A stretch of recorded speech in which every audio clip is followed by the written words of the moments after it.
3 alleged trips on 3 allegedly different days at 3 different alleged times. What does Erin Patterson's phone data say, if anything? And what was Erin Patterson's phone doing on these seemingly random days? Well, today was the day where we found out part of the story. Welcome to the Mushroom Murder Trial podcast. I'm Lisa, and I've been tracking this case since 2023. And most weekdays, we deliver detailed coverage on one of Australia's most closely watched legal dramas. Here's everything you need to know from the Supreme Court in Morwell proceedings today. And as always, they're a little bit complicated. Now, just a quick reminder, I need you all to sign up to my newsletter, please. It's at mushroommurdertrial.com. Every week you get a new summary of what's been going on, so please go over there. And you can also skip through the next bit if you'd like and go straight to the phone hearings. Otherwise, here is a rundown of the charges and the people involved. Now, our defendant is Erin Trudy Patterson. She's aged 50 and is from Leongatha, Victoria, and she was going to be a maths teacher. She was studying. That was her occupation. The charges are 3 counts of murder and 1 count of attempted murder. Her plea is not guilty. On the 29th of July 2023, during what was meant to be a friendly family gathering, Ms Patterson allegedly served a homemade beef Wellington containing the deadly toxins from the Amanita phyllades, commonly known as the death cap mushroom. Within days, 3 family members died. Don and Gail Patterson, both aged 70. They were Erin's in-laws. And Heather Wilkinson, aged 66. Heather's husband, Ian Wilkinson, fell critically ill but survived after an extended stay in intensive care. This trial has gripped our nation, not only because of the tragic loss of life, but due to the scientific complexities surrounding toxins and phones and mushrooms and plants. And it's compounded by questions about how samples and phone data are handled and analysed. So let's start.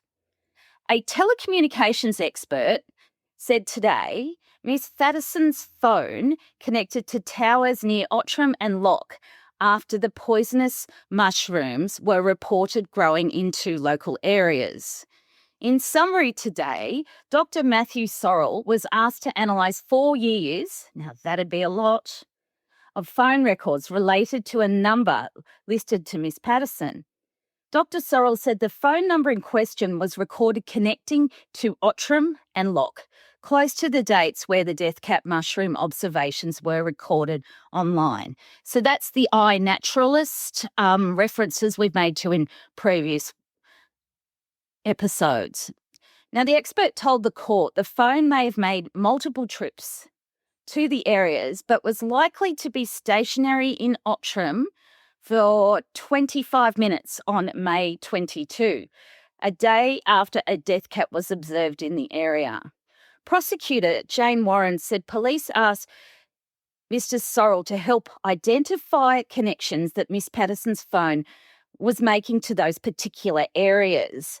And he was also asked to identify movements of the device on July 31, 2023, 2 days after the lunch, between 8 a.m. 10 a.m. We don't yet know why that request was being made.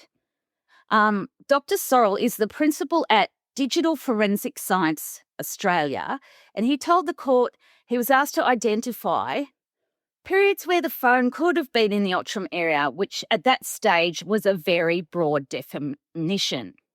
In his revised opinion, including something called an EBM analysis, he believed Erin's phone could have been in the Outtrim location between 11:24am and 11:49am on the 22nd of May 2023.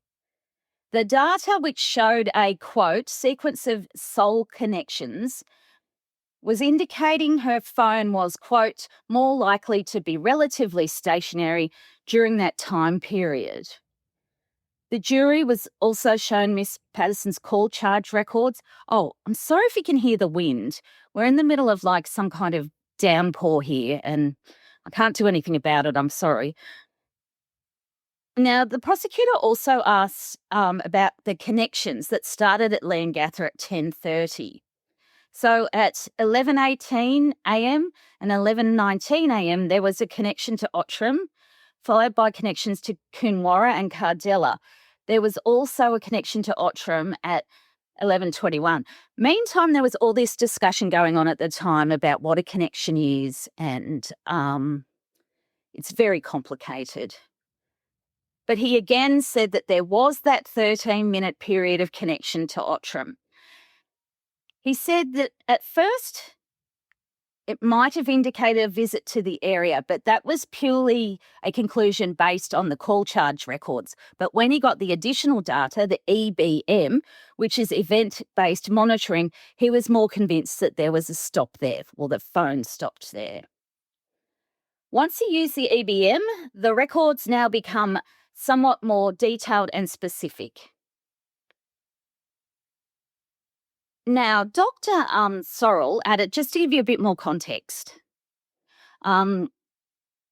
it fell within the coverage of an antenna at the Outtrim base station. And as a reminder, on day 10 of the trial, fungi expert Dr. Thomas May told the jury that he submitted a post to the iNaturalist website about some death caps he had spotted near Nielsen Street, Outtrim. Again, he said it was now, after looking at the extra data, it was possible that there was a visit to Nielsen Street. He's put it at 11:24 to 11:49. Now we're moving on to Loch, which is another small area there in the South Gippsland.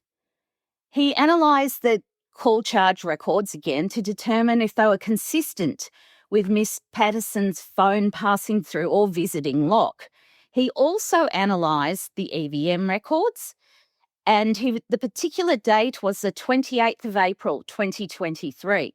Now, earlier, the jury had heard from retired pharmacist Christine McKenzie, who posted a reported death cap mushroom sighting in Loch on the iNaturalist website on the 18th of April. Mr. Sorrell said Miss Patterson's records were consistent with the phone having moved into the vicinity of the Loch postcode by 9:09 a.m. on that day. Next time we see that phone is at 10 a.m. So he said, look, there's a potential for a visit between 9:14 and just short of 10 a.m., but there's an absence of records in this time period. So it does not definitively point to the device in and remaining in the Loch area during this time. So we'll probably hear more from him tomorrow, I think. So thank you so much for your time and for listening. I really appreciate it. Until next time, I'm Lisa. This is the Mushroom Murder Trial podcast. Don't forget to subscribe and follow and tell your friends. And for more information, visit my website and sign up for my newsletter, please. mushroommurdertrial.com. My socials are all linked as well in the show notes. And if you're thinking you'd like to reward me for the millions of hours, see, now I'm saying millions. I would never be an expert in a telecommunications call case, would I? No. Anyway, the millions of hours I'm spending on this podcast, you can buy me a coffee through the Buy Me a Coffee website. The link is in the show notes, and I'd appreciate it. It's just one-off $5 if you can afford it. I don't expect it if you can't. Just your time. Your time is really valuable, and I'll never forget that. So I'm very appreciative. Thank you. So I shall speak to you tomorrow. Have a fabulous evening, and I'll speak to you soon. Thanks. Bye.